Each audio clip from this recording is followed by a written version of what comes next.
हाँ तो बच्चों आप लोग कैसे हो? कल आप लोगों ने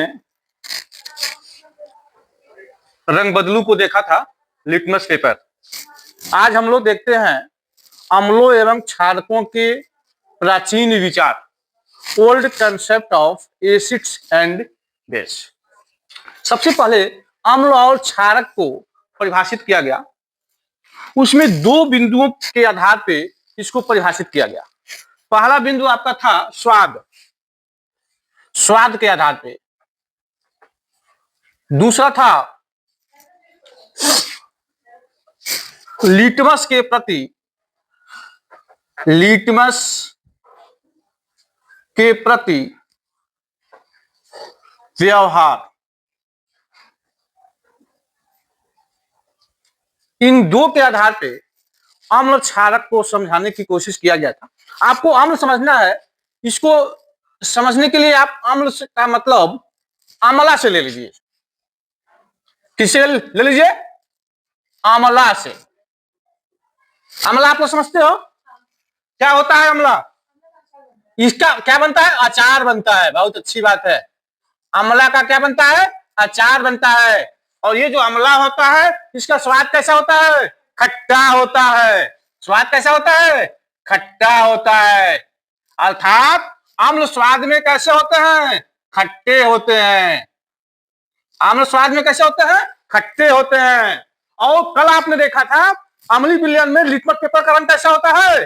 लाल होता है। कैसा होता है? लाल होता है। अर्थात ऐसे पदार्थ जो स्वाद में खट्टे होते हैं तथा जिसमें लिटमस पेपर का रंग लाल होता है उसे क्या कहेंगे आप? अम्ल कहेंगे। ठीक इसका उल्टा आ गया क्षारक। क्षारक स्वाद में कैसे होते हैं? कड़वे होते हैं। क्या होते हैं? कड़वे, या इसी को कसैला भी कहा जाता है। और क्षारीय विलयन में लिटमस पेपर का रंग कैसा होता है? नीला होता है। कैसा होता है? नीला। अर्थात वे पदार्थ जो स्वाद में कड़वे या कसैले होते हैं तथा जिसके विलयन में लिटमस पेपर का रंग नीला होता है उसको आप क्या कहेंगे? क्षारक कहेंगे। स्पष्ट हो गया? अभी आपने अम्ल और क्षार के प्राचीन विचार को देखे, अब हम इसके आधुनिक विचार को देखते हैं। प्राचीन विचार में आपने अम्ल को अम्ला से देख लिया था, अम्ला से समझ लिया था। बट मॉडर्न कंसेप्ट में जब आएंगे तो मॉडर्न कंसेप्ट में एक आपका आर्हीनियस कंसेप्ट है। इस आधार पे हम लोग अम्ल और क्षारक को समझने की कोशिश करते हैं। आर्हीनियस का संकल्पना यह है कि जब कोई भी आप पदार्थ लेते हैं, अगर यह जलीय विलयन में वियोजित होकर हाइड्रोजन आयन या हाइड्रोनियम आयन क्या देता है? हाइड्रोजन आयन देता है या हाइड्रोनियम आयन, तो वो क्या कहलाता है? अम्ल कहलाता है। अगर ये जल में वियोजित होकर हाइड्रोक्सिल आयन देता है तो ये क्षारक कहलाता है। एग्जाम्पल स्वरूप अम्ल के रूप में आप ले सकते हैं HCl ले सकते हैं, HNO3 ले सकते हैं, H2SO4 ले सकते हैं, H3PO4 ले सकते हैं। इसमें से हम एक को देखते हैं। जैसे मान लीजिए मैंने HCl ले लिया, जब इसका जलीय विलयन आयनित होगा, जल में वियोजित होगा तो H+ देगा और यहां से क्लोराइड आयन दे देगा। यह जो H+ है यह जल से क्रिया कर लेता है और यहां पे H3O+ हाइड्रोनियम आयन दे देता है। क्या दे देता है? हाइड्रोनियम आयन दे देता है।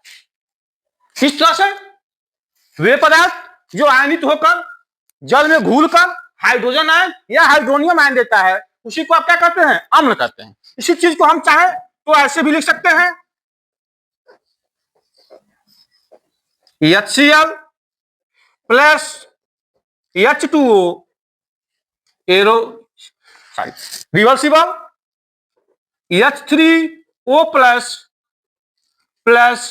Cl-। हम चाहें तो ऐसे भी दिखा सकते हैं, ऐसे भी दिखा सकते हैं। कई बार यूपी बोर्ड में पूछा गया है कि अम्ल हाइड्रोनियम आयन कैसे देते हैं, तो उस परिस्थिति में ये आपको स्पष्ट करना होगा कि पहले ये वियोजित होता है तो हाइड्रोजन आयन या प्रोटॉन देता है, जो जल से क्रिया करके हाइड्रोजन आयन दे देता है। दूसरे शब्द में बात करते हैं क्षारक। क्षारक में जैसे आप ले लीजिए, NaOH हो जाएगा, KOH हो जाएगा, MgOH ट्वाइस हो जाएगा, CaOH ट्वाइस हो जाएगा। यह जब जलीय विलयन में वियोजित होगा या घुलेगा या टूटेगा तो क्या देगा? हाइड्रोक्सिल आयन देगा। सॉरी, यहां पे CaOH ट्वाइस। जैसे मान लीजिए आपने NaOH को ले लिया तो क्या क्या देगा? ये Na प्लस देगा और OH माइनस देगा। सिमिलरली आपने CaOH ट्वाइस को ले लिया तो जब वियोजित होगा तो Ca पर 2 प्लस देगा प्लस OH पे माइनस देगा।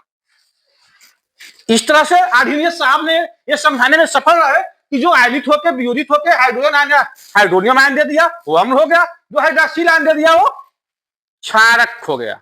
लेकिन पुनः एक समस्या पैदा हो गई। इसको देखने के बाद एक समस्या पैदा कर दिया गया कि Na2O, K2O, MgO, CaO, यह क्या है?